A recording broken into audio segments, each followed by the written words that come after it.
और सभी शिमला के आदरणीय पत्रकार बंधुओं का मैं इस पत्रकार वार्ता में स्वागत करता हूं, अभिनंदन करता हूं। और मेरे साथ जो कांग्रेस पार्टी के वरिष्ठ नेता उपस्थित हैं उनका भी मैं धन्यवाद करता हूं, आभार प्रकट करता हूं और स्वागत करता हूं। देश में लोकसभा के चुनाव चल रहे हैं और हिमाचल प्रदेश में 6 विधानसभा क्षेत्रों में उपचुनाव भी संपन्न होने जा रहे हैं एक साथ।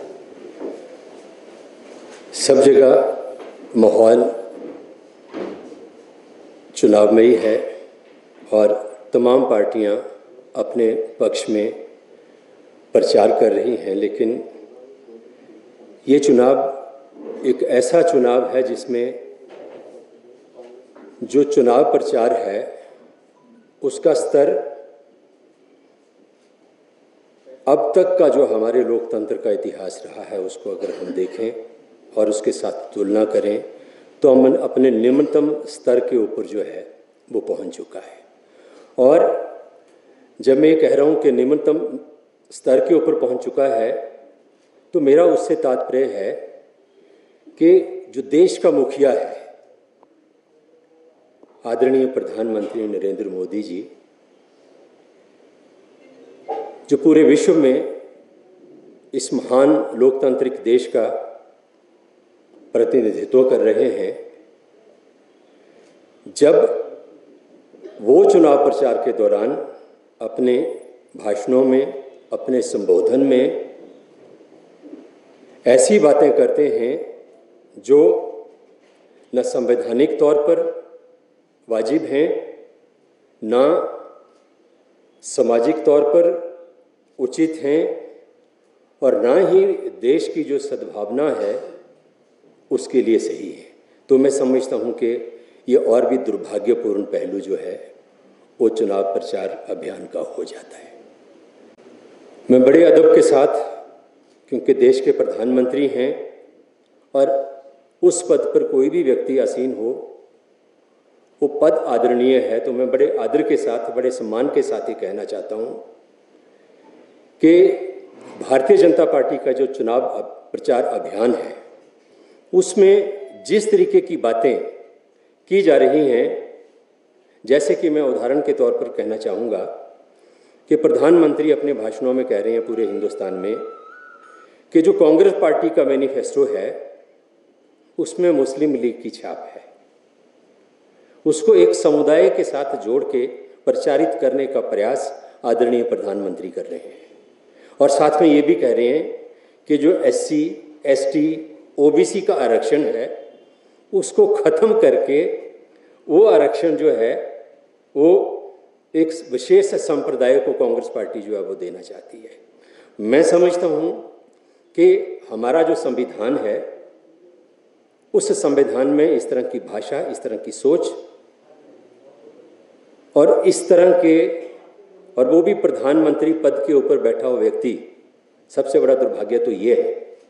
कि अगर वो इस तरह की बातें कहे तो अपने आप में ही मैं समझता हूं कि एक बहुत दुर्भाग्यपूर्ण और शर्मिंदा करने वाला ये पहलू है। जब प्रधानमंत्री पद की कोई शपथ लेता है, मंत्री पद की कोई शपथ लेता है, तो उसमें एक लाइन भी आती है कि मैं भारत की एकता और अखंडता को अक्षुण्ण रखूंगा।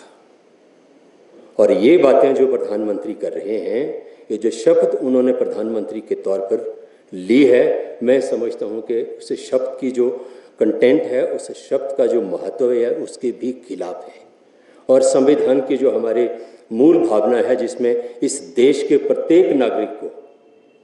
समानता का अधिकार है, चाहे उसका कोई भी धर्म हो, कोई भी जाति हो, देश के किसी भी क्षेत्र से वो रहने वाला हो,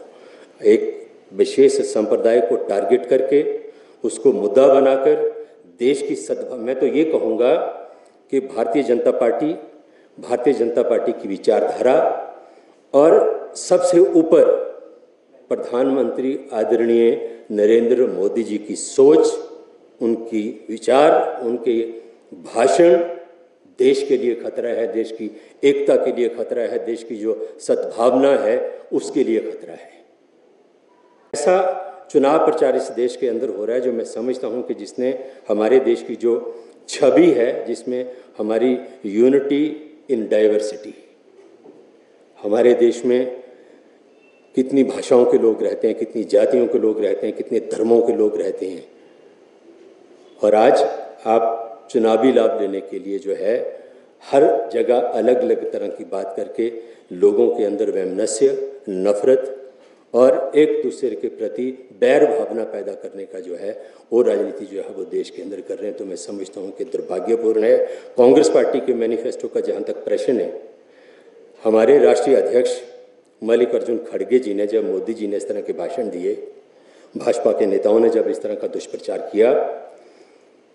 आदरणीय मल्लिकार्जुन खड़गे जी ने नरेंद्र मोदी जी से 2 बार समय मांगा कि आप मुझे समय दीजिए, मैं कांग्रेस पार्टी का मैनिफेस्टो आपको दिखाना और समझाना चाहता हूं। एक मुख्य विपक्षी दल जो देश का है, कांग्रेस पार्टी, जिसका एक महान इतिहास है, उसका राष्ट्रीय अध्यक्ष प्रधानमंत्री से मिलने का समय मांग रहा है। 2 बार समय मांगा, प्रधानमंत्री समय नहीं दे रहे हैं। तो आप दुष्प्रचार की राजनीति कर रहे हैं, आप देश को बांटने की राजनीति कर रहे हैं, देश में नफरत फैलाकर आप वोट लेने की राजनीति कर रहे हैं जो देश हित में नहीं है। मैं फिर दोहराऊंगा कि आपकी विचारधारा, आपके भाषण, आपकी सोच, आपकी कार्यप्रणाली इस देश के लिए खतरा है। इस देश की एकता के लिए, इस देश की अखंडता के लिए, इस देश में व्याप्त जो सद्भावना है उसके लिए आप खतरा हैं और आपकी विचारधारा खतरा है। और अब मैं लगातार एक नारा दे रही है देश के अंदर, विकसित भारत। अब एक तरफ प्रधानमंत्री और भाजपा के तमाम नेता, चाहे वो राष्ट्रीय अध्यक्ष हों, यहाँ से विपक्ष के नेता हों, भाजपा के हिमाचल के अध्यक्ष हों, सब एक चीज़ कहते हैं कि मोदी जी के राज में बहुत विकास हुआ, विकसित भारत बना। अब विकसित भारत की परिभाषा क्या है वो हमारी समझ से तो परे है। दूसरी तरफ, एक तरफ आप विकसित भारत की बात करते हैं, दूसरी तरफ आप कहते हैं कि हम 80 करोड़ भारतवासियों को मुफ्त राशन दे रहे हैं और हम शौचालय बना रहे हैं। आपकी योजना तो है खाओ और जाओ। एक तरफ 140 करोड़ की आबादी में से 80 करोड़ लोगों को आप मुफ्त राशन दे रहे हैं, अभी वो सरकार के राशन के ऊपर अपना पेट पालने के लिए निर्भर कर रहे हैं। और दूसरी तरफ आप कह रहे हैं विकसित भारत है। ये कैसा विकसित भारत है? आप स्पष्ट करें। जिस देश की आधी से ज़्यादा आबादी को, बल्कि 2/3 आबादी जो है उसको आप मुफ्त राशन देने का दावा कर रहे हैं पेट भरने के लिए, और दूसरी तरफ आप कह रहे हैं कि हमने, ये तो विकसित भारत हो गया। तो ये कैसे संभव है? जिस देश के लोग भूख से मर रहे हों, जिस देश में खाना खाने के लिए सरकार के आगे लोग हाथ फैला रहे हों, आप उस देश को विकसित भारत कैसे कह सकते हैं? भारत एक महान देश है, इसमें कोई दो राय नहीं है, लेकिन इस देश को महान देश बनाने में आपका कोई योगदान नहीं है। आपने 10 सालों में अपना जो शासनकाल है उसमें इस देश को हर लिहाज से तहस नहस करने का और इस देश को बर्बाद करने का काम किया है। और हमारा जो कांग्रेस पार्टी की जो सोच है, जो हमारे ऊपर ये आरोप लगाते हैं भारतीय जनता पार्टी के लोग कि कांग्रेस पार्टी ने तुष्टीकरण की राजनीति देश के अंदर की है, कांग्रेस पार्टी ने कभी तुष्टीकरण की राजनीति नहीं की। कांग्रेस, जैसे कि संविधान में इस चीज़ का प्रावधान है, कांग्रेस पार्टी ने हमेशा भारतवर्ष के प्रत्येक नागरिक को समान अधिकार मिले, हर नागरिक जो है सिर ऊंचा करके समाज के अंदर अपना जीवन यापन कर सके। इस नीति के साथ, इस कार्यक्रम के साथ जो वीकर सेक्शंस थे समाज के और देश के, चाहे वो अनुसूचित जाति वर्ग के लोग थे, चाहे वो शेड्यूल्ड ट्राइब थे, चाहे वो पिछड़े वर्ग के लोग थे, उनको, और इसके अलावा जो जनरल कैटेगरी के गरीब लोग हैं, चाहे उनकी बात हो, उनके लिए भी योजनाएं बनाई ताकि जो समाज है, देश है, उसमें समानता आ सके, सब के अधिकार समान हो और सब एक जैसा जीवन जी सकें। और जब राहुल गांधी ये कहते हैं कि मैं ये जो देश का धन है ये लोगों में देना चाहता हूँ, तो उसका मतलब आप उसको इस तरीके से प्रचारित कर रहे हैं कि एक संप्रदाय विशेष को देना चाहते हैं। राहुल गांधी का कहने का तात्पर्य ये है, ये कहते हैं कि आज हिंदुस्तान जो है बहुत बड़ी इकॉनमी बन गया है। हमें फ़ख्र है इस देश के अर्थव्यवस्था के ऊपर, देश की तमाम सभ्यताओं के ऊपर, संस्कृति के ऊपर। इस देश में जो कुछ भी है वो गर्व करने लायक है, इसमें कोई दो राय नहीं है। लेकिन जो आप ये बात कहते हैं, मैं उसमें ये कहना चाहता हूँ कि भारतीय जनता पार्टी के लोगों को इस चीज़ का इल्म होना चाहिए, इस चीज़ का ज्ञान होना चाहिए कि राहुल गांधी का जो तात्पर्य है वो है कि जो देश का धन है, हमारा प्रश्न ये है कि देश की इकोनॉमी की बात आप करते हैं, देश का धन है किसके पास? अगर देश की अर्थव्यवस्था और देश का धन देश के 20-25 धनाढ़ लोगों के पास होगा, आप उस देश को आर्थिक रूप से मजबूत नहीं कह सकते। देश आर्थिक रूप से मजबूत तब होगा जब वो धन प्रत्येक देशवासी उसमें हिस्सेदार होगा, भागीदार होगा। तब आप कह सकते हैं देश में रहने वाले लोगों को आर्थिक रूप से कमज़ोर करके आप देश को आर्थिक रूप से मजबूत कैसे कर सकते हैं? देश में चुनाव प्रचार के अंदर अगर बात करते हैं तो कांग्रेस पार्टी को और कांग्रेस के नेताओं को गाली निकालने की बात करते हैं। उनके भाषणों में आप देख लीजिए, एक तरफ कहते हैं कि कांग्रेस तो रही नहीं, खत्म हो चुकी है, राहुल गांधी को कहते हैं पप्पू है, और पता नहीं क्या किस तरह की संज्ञाएं देते हैं। दूसरी तरफ कोई ऐसा भाषण नरेंद्र मोदी का नहीं है, भारतीय जनता पार्टी के नेताओं का नहीं है जिसमें कांग्रेस का जिक्र ना हो, जिसमें कांग्रेस पार्टी के नेताओं को गालियां ये ना निकालते हों। तो भाई अगर खत्म हो गए तो फिर इनका फोबिया क्यों है आपको? इतने खौफजदा क्यों हैं आप? हर वक्त नींद में भी आप राहुल गांधी और कांग्रेस का नाम क्यों लेते हैं?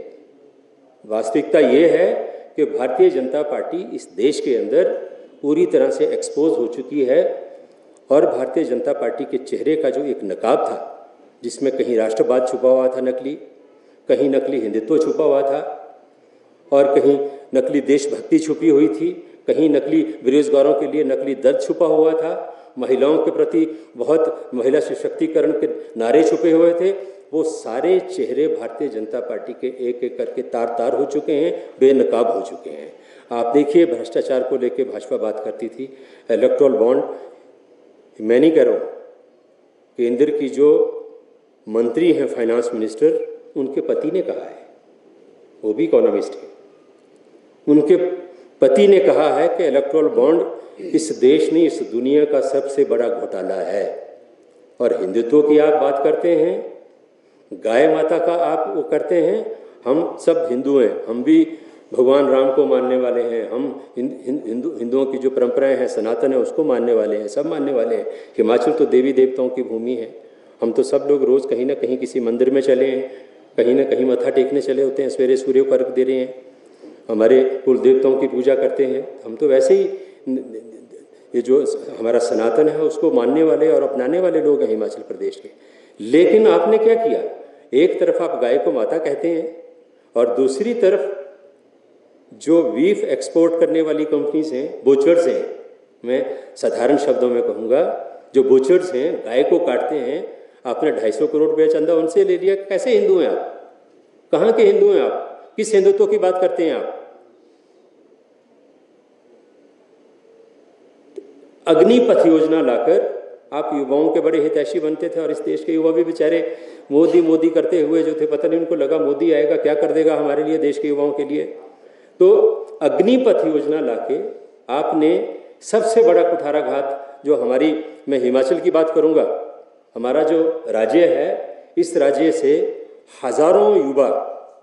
सेना में सैनिक के रूप में, फौजी अफसर के रूप में, सिपाही के रूप में, जेसीओस के रूप में जो है वो अपनी सेवाएं दे रहे हैं भारतीय सेना में, और हजारों लाखों भूतपूर्व सैनिक हैं हमारे हिमाचल प्रदेश में। और आप देखते होंगे कि कुछ समय पहले सुबह सुबह हमारे प्रदेश के नौजवान